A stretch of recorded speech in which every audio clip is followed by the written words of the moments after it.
Olá, galerinha! Mais uma videoaula. Nessa aula nós vamos falar sobre o desenvolvimento humano. Nós vamos focar no IDH. O que é o IDH? É o Índice de Desenvolvimento Humano. Como que é estabelecido, como que é analisado e quem criou esse índice? Tudo nessa aula de hoje. Então vamos lá. Você sabe o que é desenvolvimento humano? Esse desenvolvimento humano é a mesma coisa que crescimento econômico? Como diferenciar esses dois conceitos? Então vamos lá. Para entender o conceito de desenvolvimento humano é necessário diferenciar o crescimento econômico. Crescimento econômico, riquezas produzidas pela economia de um país. E desenvolvimento humano inclui as dimensões sociais, políticas e econômicas. Ok? Então vamos lá. Vocês lembram dessa imagem? É o símbolo da ONU. Então, quem criou esse indicador, né? O IDH?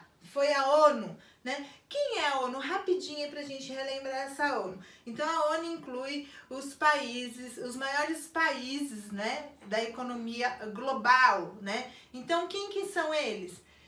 Os ganhadores da Segunda Guerra Mundial.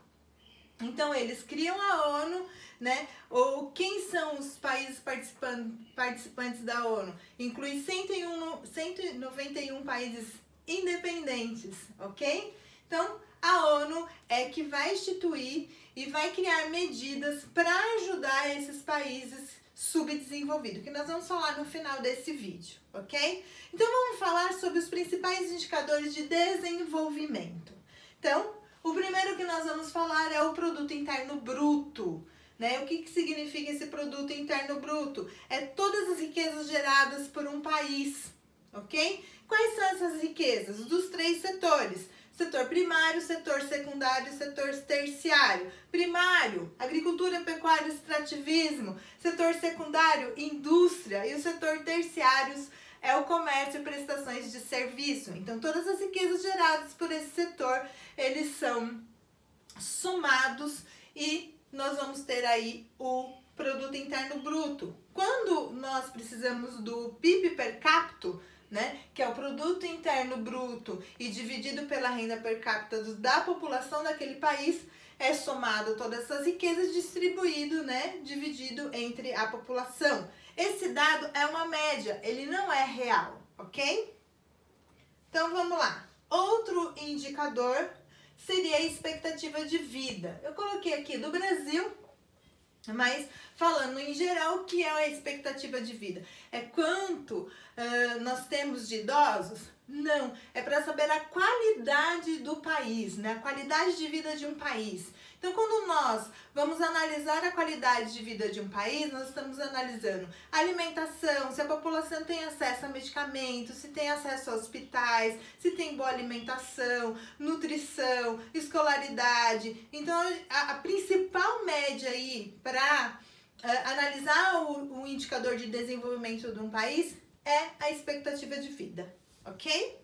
Então, quanto maior a longevidade da população daquele país, melhor é a qualidade de vida proporcionada, né, por aquele país, ou seja, pelos governos, né, e todas as instituições que contribuem para o desenvolvimento daquele país. Então, vamos lá. Mortalidade infantil também é um indicador de desenvolvimento humano.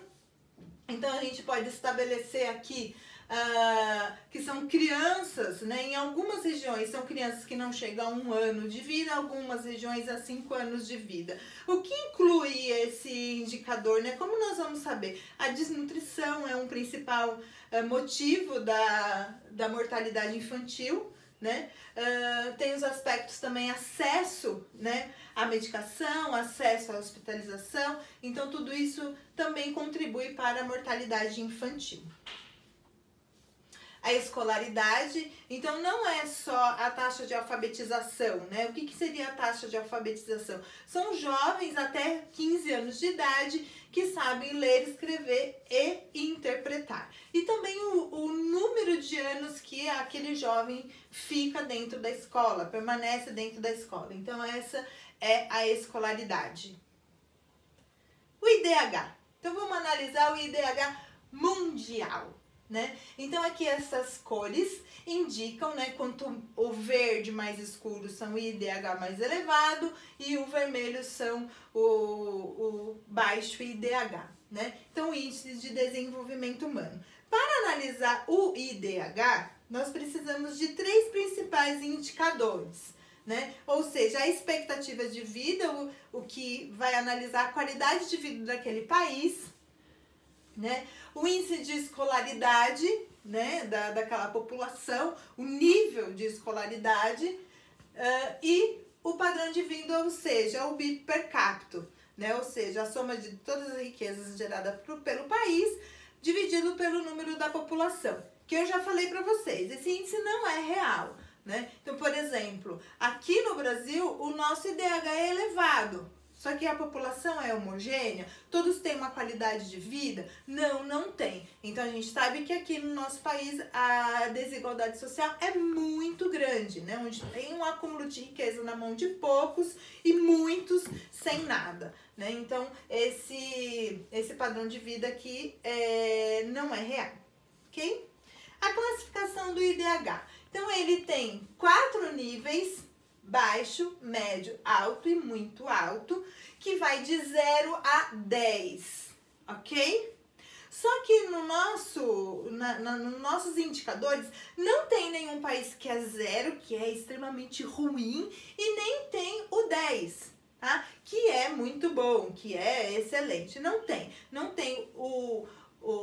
a utopia, né, de um país perfeito, porque por mais que o país tenha, que nem o da Noruega, que é o mais elevado hoje, um país de primeiro mundo, industrializados, com os indicadores sociais de qualidade, não tem o 10, não é o nível maior, porque todos eles têm algum problema, né? Nem todos são perfeitos. Como o índice de desenvolvimento mais baixo, nós vamos ter ali uma classe, né, uma classe social que pode ser os governantes, militares, dependendo, né, de alguma classe social que tem um índice um pouquinho mais elevado, ok? Então vamos lá. Aqui é uma regionalização onde nós dividimos países do norte e países do sul. Então, países do norte, essa regionalização, na verdade, ela não respeita um pouco norte e sul, mas sim o índice de desenvolvimento, né? Então, os países que fazem parte do sul, que seriam os laranjas, são os países que são desenvolvidos, e os países do sul que são os subdesenvolvidos, ok? E aí, os países subdesenvolvidos ou em vias de desenvolvimento é um patamar para chegar a ser país desenvolvido? Não, né? Quais são as características desses países subdesenvolvidos? Se vocês perceberem aqui, foram países que foram colonizados, né? Então aqui as colônias americanas, né, da América do Sul, que foram colonizadas por espanhóis e portugueses, uma colonização de exploração. Durante o período imperialista, as colônias da África e da Ásia, né, no século XIX, aqui na América, século XV, e aqui na África e na Ásia, no século XIX, ok? Também tem a ver com o processo da Revolução Industrial, tá? Então, toda a história econômica do nosso planeta, dos nossos países, tem a ver com o processo histórico. Então, é bastante importante a gente relembrar alguns conceitos. Então, durante a Revolução Industrial, nós tínhamos os países fornecedores de matéria-prima e os que forneciam produtos industrializados. Então, a gente vai perceber que os países subdesenvolvidos foram os países que foram explorados. Além dessa exploração colonial e neocolonial, nós temos que analisar também os problemas internos, né? A forma de governo, os problemas relacionados às grandes ditaduras, corrupções. Então, tudo isso tem a ver com o desenvolvimento econômico e social desses países, ok? Então, característica do desenvolvimento e do subdesenvolvimento: países, grandes polos financeiros e tecnologia mundiais, né? E isso são características dos países desenvolvidos, que predominam atividades industriais e serviços e comércios. E são os centros, são os grandes polos de decisões políticas e econômicas, ok? A gente pode aí dar como exemplo os Estados Unidos, tá?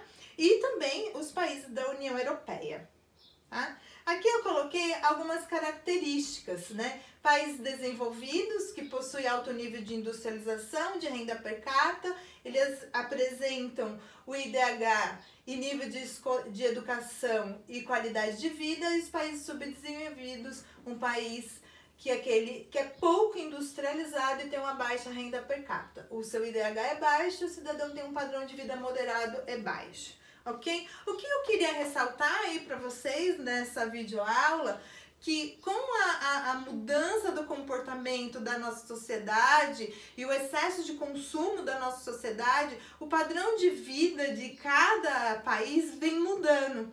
Então nós vamos ter aí duas características diferentes, né? Que são os BRICS, os países emergentes, né? E os tigres asiáticos. Tá? Então esses polos, esses países aí que vão ter uma característica diferente de outros países subdesenvolvidos, tem uma alta industrialização. Então, por exemplo, os países como Brasil, Argentina, China, África do Sul e a Rússia, né, são países altamente industrializados, né? Que essas indústrias, elas fixaram no seu território, são geralmente para consumo próprio, né? Então elas protegem de certa forma esse consumo, né? Que a gente pode falar que são os países emergentes, né? Que tem um crescimento econômico, tem uma alta industrialização, mais para o seu consumo interno. E o que elas exportam são alguns produtos manufaturados, mas de baixa tecnologia. E nós temos os tigres asiáticos, né? Formado por Singapura, Hong Kong, Taiwan. Esses países, eles também são altamente industrializados, mas é uma indústria de exportação, tá? Então esses países são considerados países emergentes. Alta industrialização, mas com grandes problemas ainda sociais, né, de qualidade de vida, problemas relacionados à expectativa de vida, educação, mortalidade infantil e de uma forma geral, ok? Então, só recapitulando a nossa aula de hoje, então nós falamos sobre o IDH, né, o Índice de Desenvolvimento Humano, estabelecido pela ONU, né, e que ele vai classificar os países em desenvolvido ou subdesenvolvido. Não esquecendo que esse desenvolvimento tem muito a ver com a história desse país, do seu processo de colonização, se foi uma colonização de povoamento ou foi uma colonização de exploração, que vai, de certa forma, determinar o seu desenvolvimento econômico, além das suas políticas internas, né? Como ditaduras, como corrupções, também acabam, de certa forma, influenciando o desenvolvimento econômico desses países, ok? Então, muito obrigada por assistir essa aula, até a nossa próxima aula. Beijinho!